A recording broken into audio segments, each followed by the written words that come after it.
이 표를 잠깐 보면은 아까 얘기했던 부분이야. 금속은 가운데와 왼쪽을 차지하고 있고요. 비금속은 오른쪽 위하고 왼쪽에 수소. 여기만 예외적으로 여기 있다 그랬죠. 지금 정리할 게 뭐냐면 원소의 분류인데 원소는 그래서 크게 금속 또는 비금속으로 분류가 되고요. 가운데 껴있는 건 준금속이다 라고 말했죠. 금속과 비금속과 준금속이 뭐냐에 대해서 위에 정리가 되어 있습니다. 자, 금속, 비금속, 준금속인데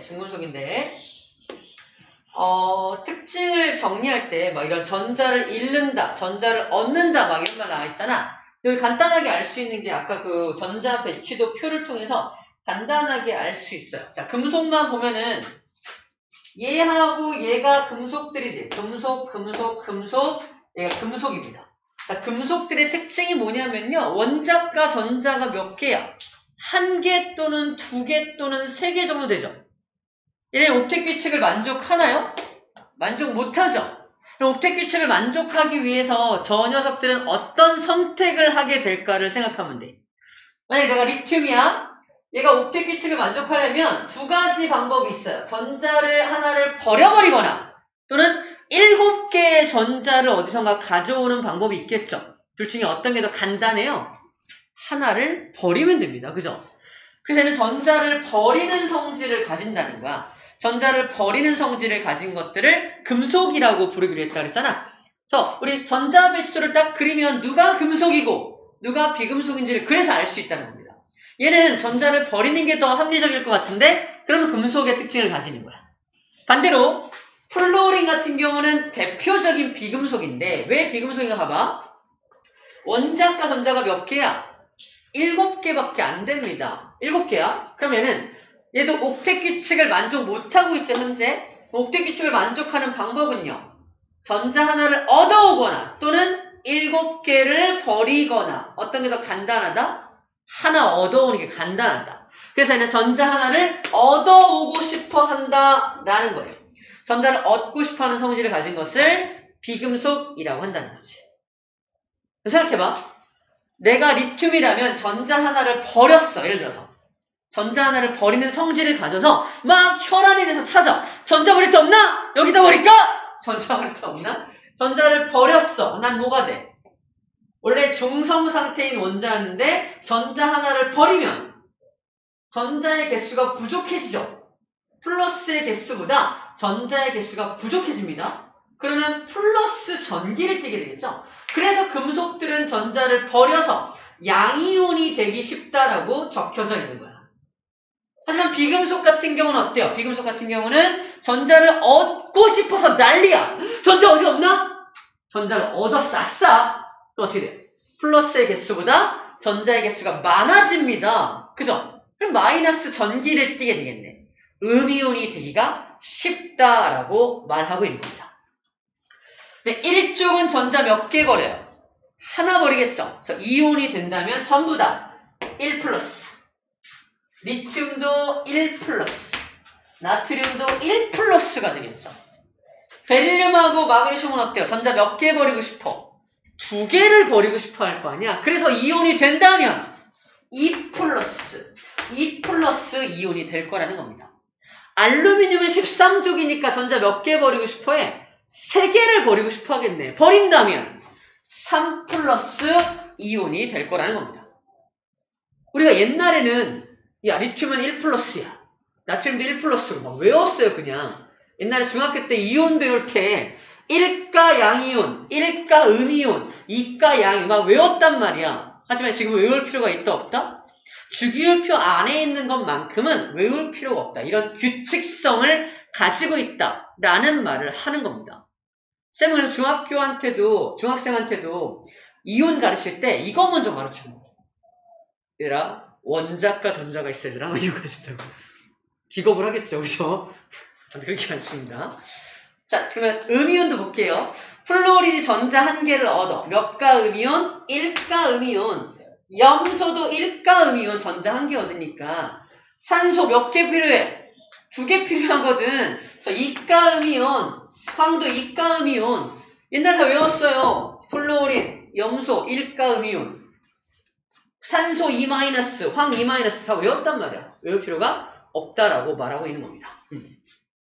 자, 이게 우리가 전자 배치도를 그리면 얻을 수 있는 정보가 굉장히 많다라는 얘기를 계속 하고 있는 중입니다.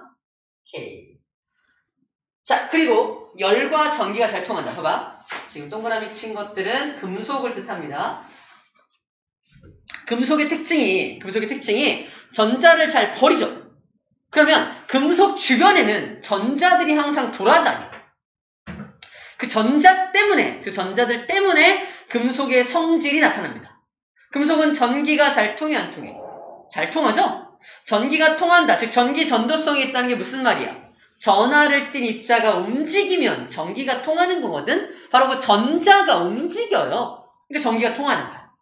다시 말해서, 이 금속 주변에는 전자가 엄청 많기 때문에 그 전자 때문에 전기가 잘 통하는 거야.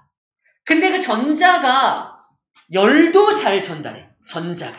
전자가 열도 잘 전달하니까 금속은 열과 전기를 잘 전달한다. 잘 통하게 한다라고 적혀져 있는 겁니다.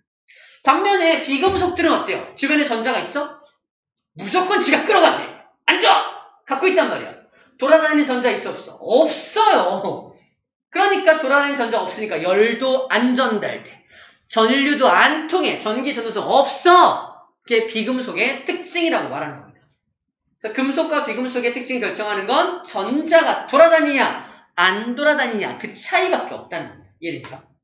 자, 이렇게 딱딱 압축해서 공부할 수 있어요. 같이 공부하면. 혼자 공부하면 다 외우겠지, 하나하나. 외울 필요가 없다라고 지금 말하고 있는 겁니다. 준금속은 그 두 가지 성질을 둘 다 가지는 거라고 했었어요. 그죠? 자, 그래서 116쪽 맨 밑에 알칼리, 토, 할로젠, 비활성 볼게요. 여기 다 나와 있습니다. 자, 1쪽 원소 중에서, 잘 봐. 1쪽 원소 중에서 수소를 제외한 나머지를 알칼리 금속이라고 불러줍니다. 알칼리 금속. 자, 이게 왜 알칼리 금속인지에 대해서는 나중에 또 배웁니다. 알칼리 금속. 결론부터 말하면 얘네들을 물에다 던지면은 물하고 막 엄청 반응해요. 혹시 1학년 때 봤던 영상들 기억나나? 쌤이 나트륨 폭발 실험 막 이렇게 보여줬는데. 나트륨을 물에 던지면은 막 부글부글 끓다가 뻥 터지고 막 깜짝 놀래고 막 이런, 그죠? 그게 뭐냐면, 나트륨을 물에 던지면은 물하고 막 반응을 꽝 해가지고, 물 속에 OH-를 막 만들어내. 즉, 염기성 물질을 만들어버리고 수소기체가 막 발생합니다. 그 과정을 이제 화학적으로 보여주는 게 이제 뒤에 나오는 화학 내용인데, 중요한 건 그 염기성, 수용액을 염기성으로 만들었다라는 걸 세 글자로 네 글자구나. 알칼리성이 되었다라고 말합니다. 알칼리성이라는 말이 뭐냐면, 알칼리란 말이 뭐냐면, 수용액이 염기성이 되었을 때 알칼리성을 떼어라고 말합니다. 우리 음료수 중에 무슨 알칼리 이온수 이런 말 들어본 적 있나? 그 알칼리가 약간의 염기를 띤 어떤 그런 음료수를 알칼리성이라고 불러주는 겁니다. 알칼리. 자, 이족 원소들은 뭐라고 부르냐면요. 이족 원소는 알칼리인데, 알칼리 토금속이라고 불러줍니다. 이족 원소들. 이족 원소는 특징이 뭐냐면, 얘네들도 1족하고 비슷하게 물하고 반응을 좀 잘하는 편이야. 물론 1족보다는 못합니다만, 반응을 좀 잘하는 편이야. 근데 얘네들은, 마찬가지로 반응을 하면서 물을 염기성으로 만들겠죠. 그래도 알칼리 금속이야. 근데 토라는 말이 왜 붙어 있냐? 토를 잘하나? 아니겠죠? 흑토자입니다. 흙 속에, 즉 땅 속에, 지각 속에 많이 포함되어 있는 원소들이다 라는 뜻이에요. 베릴륨과 마그네슘, 굉장히 지각 속에, 땅 속에, 흙 속에 많이 포함되어 있는 알칼리 금속이야. 그래서 이름이 알칼리 토금속이야 라고 불러주는 겁니다. 다시 말해, 이족 원소들을 알칼리 토금속이라고 불러준다는 얘기예요. 아까 말한 특징입니다. 알칼리 금속은 그래서 어떻게? 일가 양이온이 되기 쉬울 거고요. 알칼리 토금속 같은 경우는 이가 양이온이 되기 쉽겠네요. 그죠? 그 얘기 써져 있습니다. 그대로 써 있어요. 그죠? 그 다음에 17족 원소를 뭐라고 부르냐면 얘를 할로젠이라고 불러줍니다. 할로젠 원소라고 불러줍니다. 자, 할로젠이라는 녀석도 굉장히 반응성이 큰 녀석인데 일가 음이온이 되게 쉬운 녀석들이야. 얘는 이름이 왜 할로젠인가 알아봤더니 쌤이 알아본 바로는 되게 좀 이상한데 일족하고 굉장히 잘 반응한다라는 뜻이래요. 이게 무슨 말이에요? 개떡하다 이거. 아무튼 이상한 얘기죠. 할로젠 뜻이 뭐야? 얘는 알칼리성을 만드니까 알칼리 음석이구나. 얘는 할로젠은 뭐야? 했더니 일족들과 굉장히 잘 반응한다라는 뜻을 갖고 있다. 뭐야, 그죠? 반응성이 큰 것들끼리 만나는 건 당연하잖아. 근데 일족과 잘 반응한다는 뜻이래요. 걸음이 없다는 뜻입니다. 할로젠은 17족을 의미한다라고 따로 기억할 수밖에 없겠네요.